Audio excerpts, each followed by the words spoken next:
I knew something was wrong the moment she stormed toward us.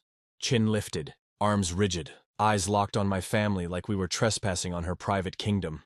But nothing prepared me for the words that launched the chaos. "You people need to get out of my lounge, immediately!" That's how it began. A single sentence, a single spark. And it eventually led to American Airlines, handing my family something no one ever expects to receive: lifetime passes. But before that miracle came the wildfire. We were at Dallas-Fort Worth Airport, exhausted from a brutal red-eye connection. My wife Melissa cradled our youngest, who was barely half awake. Our older two sat quietly with headphones, trying not to melt into the carpet. We weren't causing trouble. We weren't loud.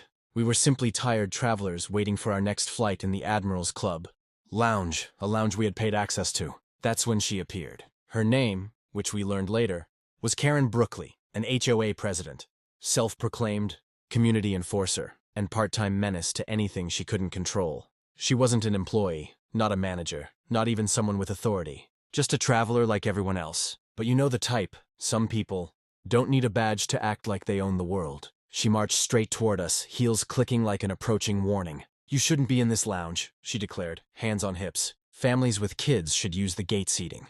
This area is for professionals." I thought she was joking. I actually laughed. Big mistake. Her face twisted. "I'm serious. This is a quiet zone. You people always ruin everything." Melissa stiffened. "You people?" she echoed. Karen waved her hand dismissively. "Don't play dumb. This is a premium lounge. I'll have you removed." Before I could even respond, she marched off, straight toward the front desk. And that's when the real storm began. She complained. She lied. She accused my kids of disturbing passengers, accused my wife of taking up too much space, and even insisted we slipped in without authorization. The employees looked confused. They had checked us in themselves. But Karen didn't care about truth. She cared about power. And she pushed hard. Within minutes, 2 lounge staff walked over, hesitant, apologetic, but ready to question us because of her rant. And that moment, right there, was the point where everything changed. What none of us knew was that Karen's outburst had been overheard by someone who did have authority, someone who would make a decision that flipped her. Tantrum upside down and changed our travel life forever. The lounge fell strangely quiet as the 2 staff members approached us, their faces tight with discomfort, like they already regretted being dragged into this. I could feel Melissa tense beside me, clutching our toddler a little closer. My older 2 pulled off their headphones, sensing the tension thickening in the air.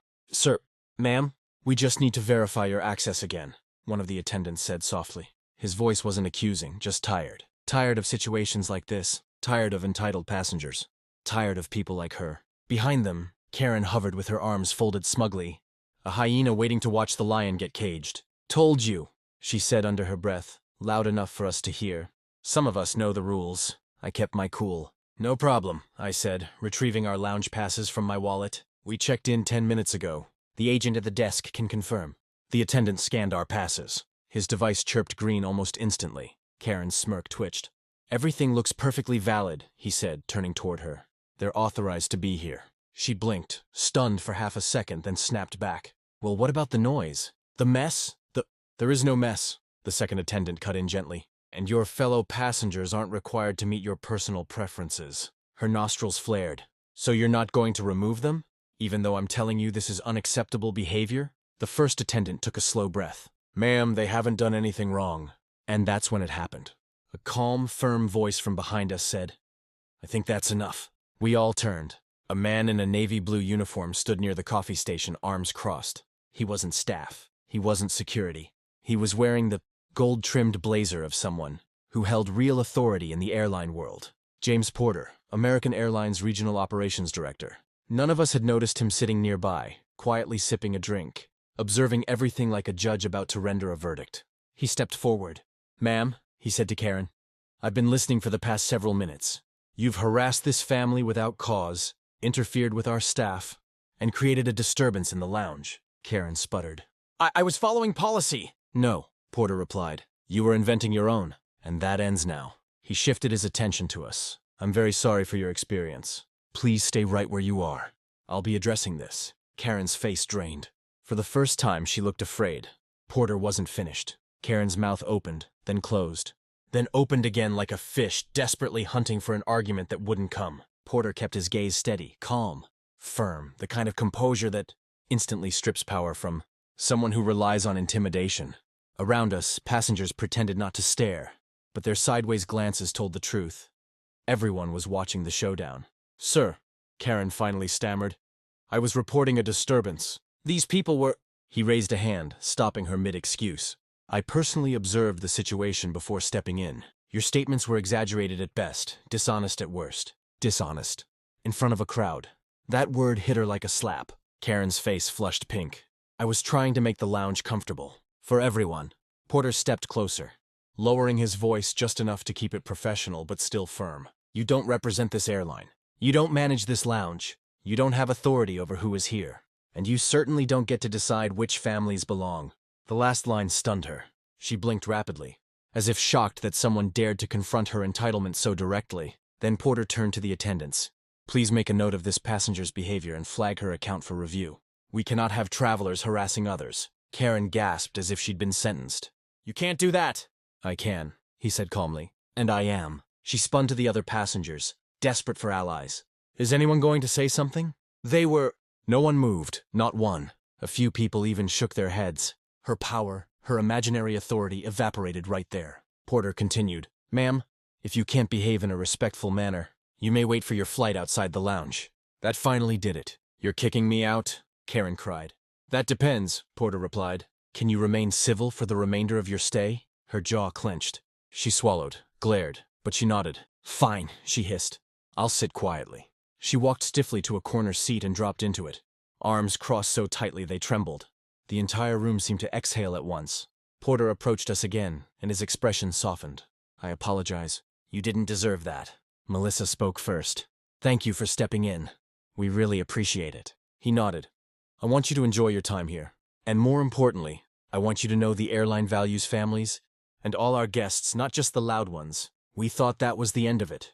It wasn't." Porter checked his watch, looked at us again, and said, "Actually, I'd like to do something more. Please stay here. I'll be right back." And with that, he walked toward the front desk with purpose. Porter disappeared behind the lounge desk, speaking quietly with two attendants who immediately began typing on their computers. Every so often, one of them glanced in our direction with a smile.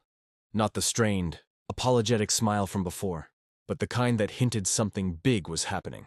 Melissa looked at me with raised eyebrows. I shrugged, just as confused as she was. Behind us, Karen glared like she was trying to set us on fire with telepathy alone. Every minute or so, she let out an exaggerated sigh or mumbled aggressively under her breath. But no one cared anymore. The spell she had cast earlier, that aura of self-appointed authority, had shattered completely. 5 minutes passed, then 7, then 10. Finally, Porter walked back toward us holding a small white envelope. His expression was composed but warm, the face of a man proud of what he was about to deliver. "Thank you for waiting," he said. We stood, instinctively bracing for something. But what came next was nothing we were prepared for. "I've reviewed your travel history," Porter began, "and I can see your family flies with us often, more than most travelers.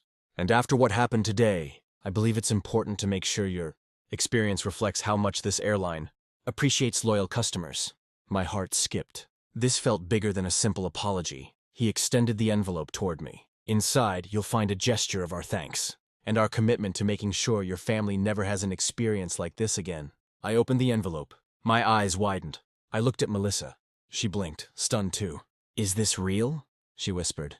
Because inside were 4 sleek, metallic cards, each one stamped with the unmistakable emblem of American Airlines and the words, "Lifetime Admirals Club Access" engraved beneath our names.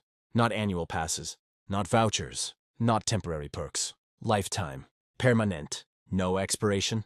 All access. My kids, who rarely cared about anything, airport-related, leaned in and gasped like they'd just seen treasure. We can't accept this," I said, half laughing, half shocked. "You absolutely can," Porter replied with a soft smile. "And you should. This experience shouldn't define your travel with us. Let this one do that instead." Melissa covered her mouth, eyes welling up. "Thank you, really. It's our pleasure," he said. Behind him, Karen stood up so fast her chair scraped the floor. "What about me?" she demanded.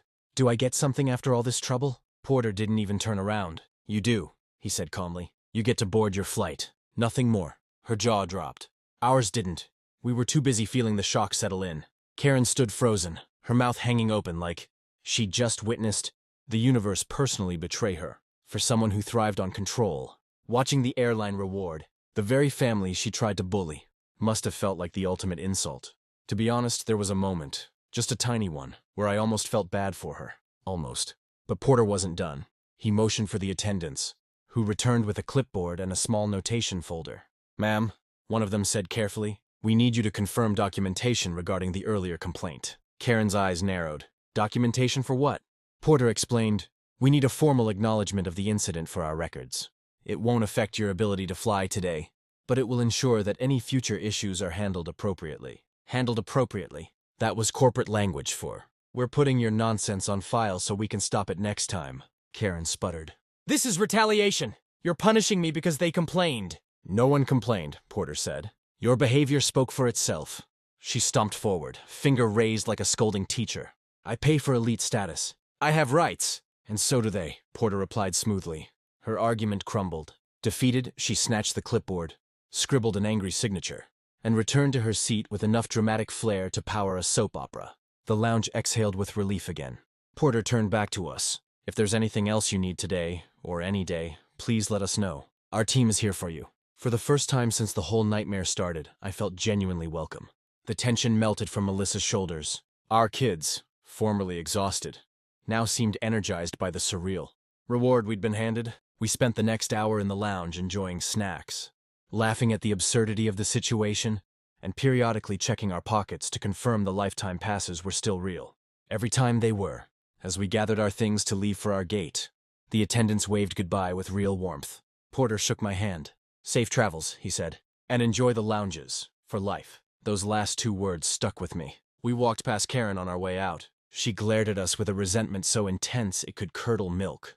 But her power was gone, replaced with the most humbling realization. Righteousness won that day, not entitlement. At the gate, my oldest asked, "Dad, does this mean we can go into any fancy lounge forever?" I smiled. "Yes, buddy, forever." All because one HOA style. Karen tried to kick us out and ended up giving us the greatest travel blessing imaginable.